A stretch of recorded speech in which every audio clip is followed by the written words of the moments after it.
Hello everyone, स्वागत है आपका हमारे अपने यूट्यूब चैनल पर। साथियों, आज जो हमारी क्लास रहने वाली है वो है सामान्य विज्ञान क्लास। इसमें हम लोग ऐसे इंपॉर्टेंट क्वेश्चन डिस्कस करने वाले हैं जिनके काफ़ी ज़्यादा चांसेस हैं कि आपके एग्जाम रेलवे के ग्रुप डी व एनटीपीसी में आ जाएं। जैसा मैंने आपको बताया, क्वेश्चन आपके लिए इंपॉर्टेंट है। ये क्वेश्चन काफ़ी बार एग्जाम में आए हुए हैं, चाहे आपकी कोई रेलवे का एग्जाम हो या आपको कोई एसएससी का एग्जाम हो, इसमें ये क्वेश्चन काफ़ी बार आए हुए हैं। तो क्वेश्चन आपके सारे इंपॉर्टेंट हैं। जो भी साथी तैयारी कर रहे हैं वो वीडियो को अंत तक देखिएगा। चैनल पर नए हैं तो चैनल को भी सब्सक्राइब कर लीजिए और बेल आइकन को प्रेस कीजिए ताकि वीडियो की लेटेस्ट नोटिफिकेशन सबसे पहले आपको मिले। तो बिना देर गवाए पहला क्वेश्चन देखते हैं हम लोग। पहला क्वेश्चन हमारा है, प्रदीप्ति की माप निम्न में से किसका उपयोग करके की जाती है? तो सही आंसर रहने वाला है हमारा लक्स मीटर। क्या है? लक्स मीटर का उपयोग किया जाता है प्रदीप्ति मापने के लिए। वहीं यदि हम लोग मिली वोल्ट मीटर की बात करें या वोल्ट मीटर की बात करें तो इसकी जो माप होती है, इसको मापा जाता है विभवांतर को। ठीक है, इससे विभवांतर को मापा जाता है। और यदि बात करें स्ट्रेबोस्कोप की, तो इसका माप किया जाता है या इसका उपयोग किया जाता है वो है आवर्तित गति से घूमने वाली वस्तुओं की चाल मापी जाती है इससे। तो सही आंसर क्या होगा इसका? सी सही आंसर हो जाएगा। प्रकाश वर्ष द्वारा किसे मापा जाता है? तो प्रकाश वर्ष द्वारा दूरी को मापा जाता है। और एक प्रकाश वर्ष कितना होता है? तो होता है 9.46 गुणे 10⁻12 किलोमीटर, यानी एक साल में इतना प्रकाश चल लेता है, इतनी दूरी तय कर लेता है। तो सही आंसर क्या होगा? 20 का सही आंसर हो जाएगा। प्रकाश वर्ष किसको मापता है? दूरी को मापता है। उसका उपयोग किया जाता है खगोलीय दूरी मापने के लिए किया जाता है इसका उपयोग। आगे देखिए, गिरते हुए नारियल में होती है तो क्या होती है? गति ऊर्जा होती है। क्या होती है? गति ऊर्जा होती है। अब आपके दिमाग में क्वेश्चन आना चाहिए कि गति ऊर्जा होती क्या है। तो जब किसी वस्तु में यदि कार्य करने की क्षमता उसकी गति के कारण होती है तो वह वस्तु गति ऊर्जा में होती है। तो सही आंसर क्या होगा? सी इसका सही आंसर हो जाएगा। क्योंकि जो नारियल है, इसको गति कौन दे रहा है? इसको कार्य कराने को कौन करा रहा है? तो गिर रहा है। ठीक है, यानी गति कर रहा है, नीचे से ऊपर गिर रहा होगा ना, सॉरी ऊपर से नीचे गिर रहा होगा। चलिए अगला क्वेश्चन देखते हैं। फिडेलिटी रेडियो रिसीवर का पुनरुत्पादित करने की क्षमता है। तो कौन कौन सी क्षमता करता है ये? तो मौलिक आवृत्ति और हार्मोनिक आवृत्ति दोनों करता है। सी इसका सही आंसर हो जाएगा। ठीक है, चलिए अगला क्वेश्चन देखते हैं। एक चुंबकीय परिपथ में चुंबकीय विभव को पद में मापा जा सकता है। तो किसमें मापा जा सकता है? तो मापा जा सकता है एमएफ में। किसमें? एमएमएफ में मापा जा सकता है। डी इसका सही आंसर रहने वाला है। आगे क्वेश्चन देखते हैं। प्रसारण के समय रेडियो तरंग का पथ आधारित होता है। तो किस पर आधारित होता है? संचारण के प्रकार पर बिल्कुल होता है। उपयोग किए गए एंटीना के प्रकार पर, जिस प्रकार का आप एंटीना उपयोग कर रहे होंगे उस प्रकार से रेडियो तरंगें आपको रिसीव होंगी। तो भी आपका ठीक हो जाएगा। उपयोग की गई आवृत्ति पर, जिस प्रकार से आवृत्ति आप सेट करते हैं, तरंगे सेट करते हैं, उस प्रकार से आपको आ जाता है, तरंगे आती है। तो सही आंसर क्या होगा? डी इसका सही आंसर हो जाएगा। तीनों ही सही है। अगला क्वेश्चन देखते हैं। विद्युत चुम्बकीय तरंगों का वेग कितना होता है आपको बताना है। ऑप्शन आप देख लीजिए, थोड़ा सोचिए। सही आंसर क्या होगा इसका? सही आंसर होगा सी। सी आंसर क्यों सही होगा? देखिए, जो विद्युत चुम्बकीय तरंगे होती हैं इनका वेग और प्रकाश का वेग जो होता है, किसका? प्रकाश का वेग, दोनों का वेग लगभग समान होता है। प्रकाश का वेग कितना होता है? तो होता है 3 × 10⁸ मीटर प्रति सेकंड होता है। ठीक है, तो सही आंसर क्या होगा? सी इसका सही आंसर हो जाएगा। आगे क्वेश्चन, प्रवर्धक या एम्पलीफायर का उद्देश्य क्या है? उद्देश्य आपको बताना है। तो सही आंसर इसका होगा आगत संकेतों की शक्ति, धारा अथवा वोल्टेज को बढ़ाना। ये प्रवर्तक का, एम्पलीफायर का उद्देश्य होता है वोल्टेज को बढ़ाना। ठीक है, शक्ति को बढ़ाना। सही आंसर क्या होगा? ए इसका सही आंसर हो जाएगा।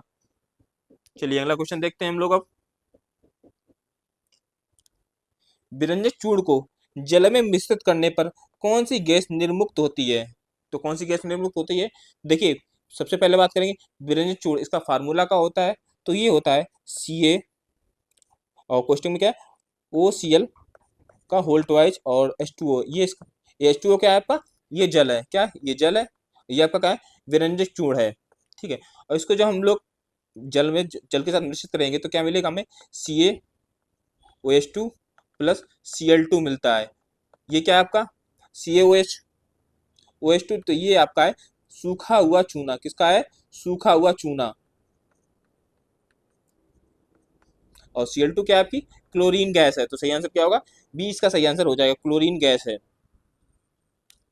आगे क्वेश्चन देखते हैं। अनसत्र असंतृप्त यौगिकों के दहन के दौरान क्या देखी जा सकती है? तो जब असंतृप्त यौगिक का दहन होता है, वो जलाए जाते हैं, तो उनसे पीली ज्वाला निकलती है। कैसी पीली ज्वाला निकलती है? उनका जो जलन होता है, मतलब जो उनकी आग होती है वो पीली दिखती है। तो सही आंसर क्या होगा? 20 का सही आंसर हो जाएगा। साथियों, आपके लिए एक इंपॉर्टेंट सूचना है। जो भी साथी हमारे रेलवे के ग्रुप डी व एनटीपीसी एग्जाम की तैयारी कर रहे हैं, उनके लिए हम लेकर आए हैं सामान्य विज्ञान और सामान्य विज्ञान का एक इंपॉर्टेंट कोर्स।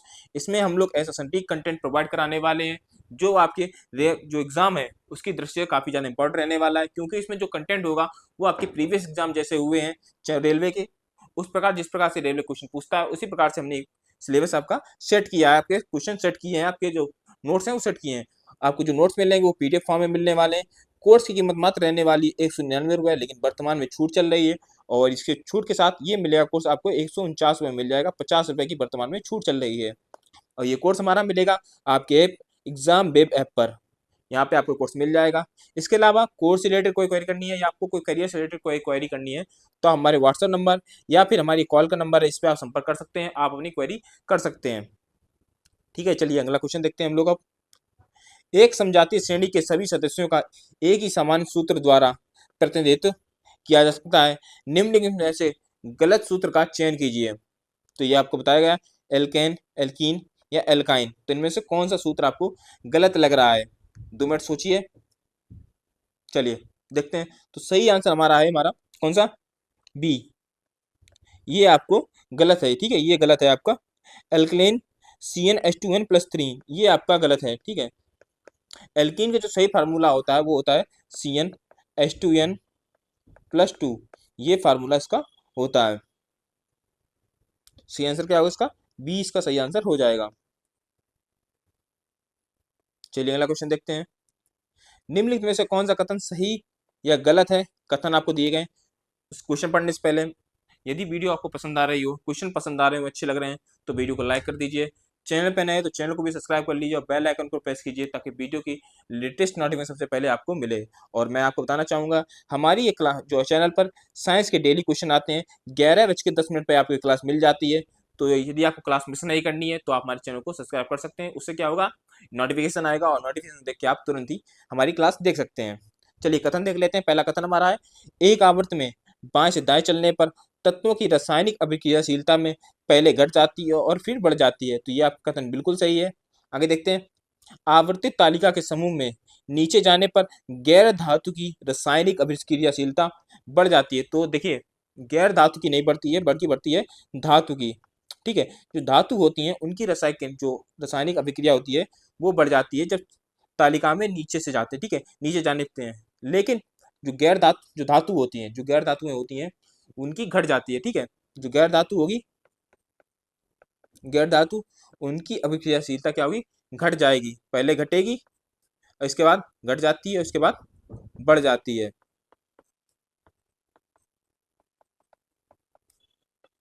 तो पहले क्या होगा?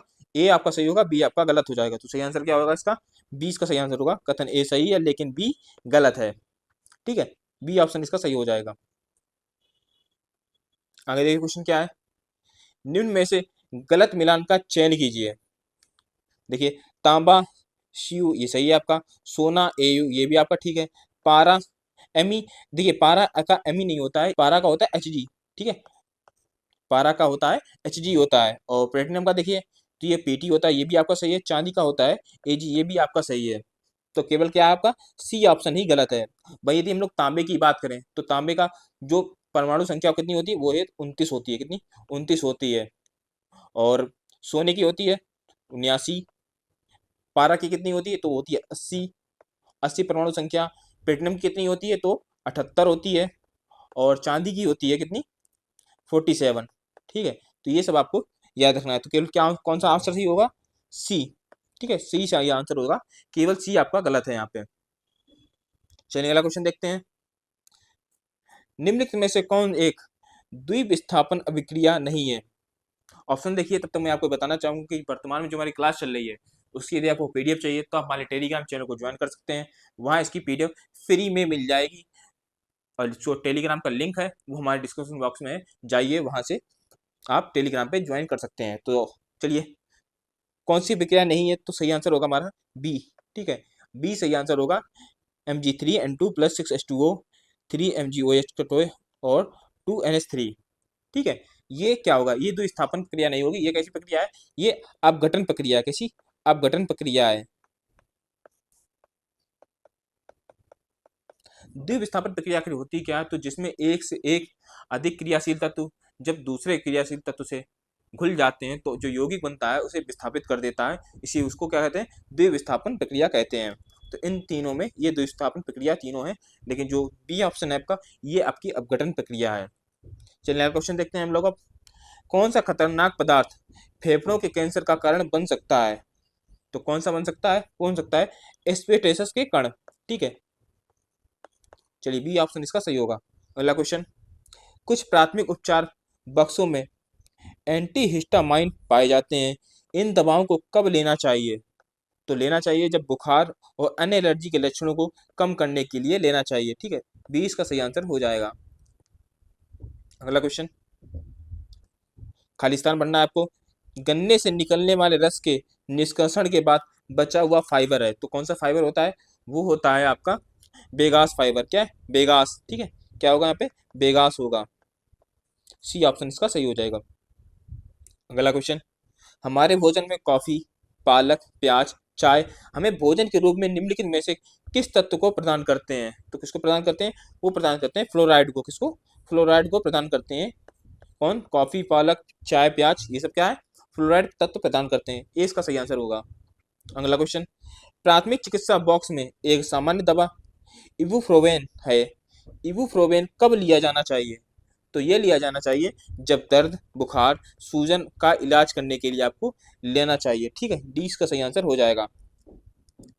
और आज की क्लास का लास्ट क्वेश्चन देख लेते हैं हम लोग। खालिस्तान बनना है। जीवित कोशिकाओं में परमाणुओं को प्रभावित करता है और इस तरह उनके आनुवांशिक पदार्थ यानी डीएनए को नुकसान पहुंचाता है। तो कौन नुकसान पहुंचाता है? वो होता है आयनीकारी विभीकरण है, वो करता है प्रभावित। तो सही आंसर क्या होगा? डी इसका सही आंसर हो जाएगा। तो साथियों, वीडियो पसंद आई तो वीडियो को लाइक कर दिए, चैनल पे नए हैं तो चैनल को सब्सक्राइब कर लीजिए, बेल आइकन को प्रेस कीजिए ताकि वीडियो की लेटेस्ट नोटिफिकेशन सबसे पहले आपको मिले। चलिए मिलते हैं अगली क्लास में, तब तक के लिए।